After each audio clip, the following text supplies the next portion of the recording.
Hi, this is how I start every morning with 1 hour of physical training. Do I enjoy it? No, not at all. I only and exclusively do it because it trains my body. And I know for sure that by doing it regularly, I will be better equipped to fulfill my God-given mission on this planet than without it. I am in Barcelona, Spain right now to attend a language course in Spanish. In contrast to what some people who don't know me that well think, I am not that good in languages. It's not easy and it's not fun for me to learn a new language. Just yesterday I received the results of a paper that really was not that good. Muchas faltas, muchísimas faltas. If I communicate in another language, I am definitely outside of my own comfort zone. I feel so small. I make myself vulnerable. Sometimes I really feel miserable. That's the very reason why I do it. It trains my mental and my emotional muscles in the same way as physical training trains my physical muscles. And here is my point. This constant training of my mental and emotional muscles helps me enormously in my spiritual life. Am I suggesting that language training makes me more spiritual? No, of course I don't.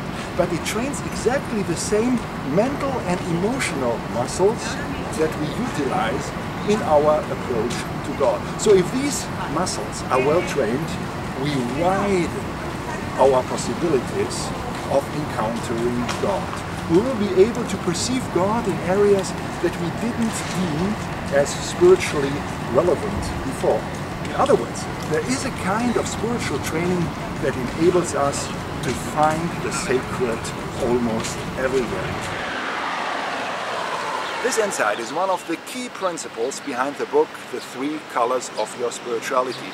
It's a practical tool designed not to make you feel more spiritual, but to actually strengthen your spiritual muscles. I'm standing here in front of Spain's most famous church, La Sagrada Familia, which proudly calls itself the Unfinished One.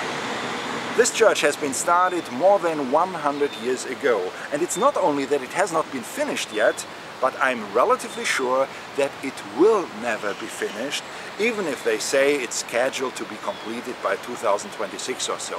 The very day La Sagrada Familia will be finished, it would lose its uniqueness, in fact its attractiveness. It is a permanent building site, and as such a wonderful symbol of our Christian life. Our Christian life is not finished, will never be finished. It needs constant restructuring, and yet it is beautiful already. I'm not aware of any church that is more beautiful than La Sagrada Familia, this permanent building site. And I'm not aware of any human being whose life is more beautiful than those who have never stopped the process of spiritual training. While being in Spain, I have been to the monastery of Montserrat to get some inspiration for the virtual monastery that we are building up. I've been asked, Christian, when will the virtual monastery be finished? My answer is, look at La Sagrada Familia. It will never be finished. It is a permanent building site. However, by November 6 of this year, the day when the English version of the book will be launched, the first floor of this monastery, so to speak, will be accessible. The whole idea behind the virtual monastery is to provide permanent spiritual training, both in the area of our strengths and our weaknesses. While I'm standing here, my colleague Adam Johnston from Australia is busy writing the implementation guide to the 3 Colors of Your Spirituality, which shows you how you can use both the book and the monastery for permanent spiritual training.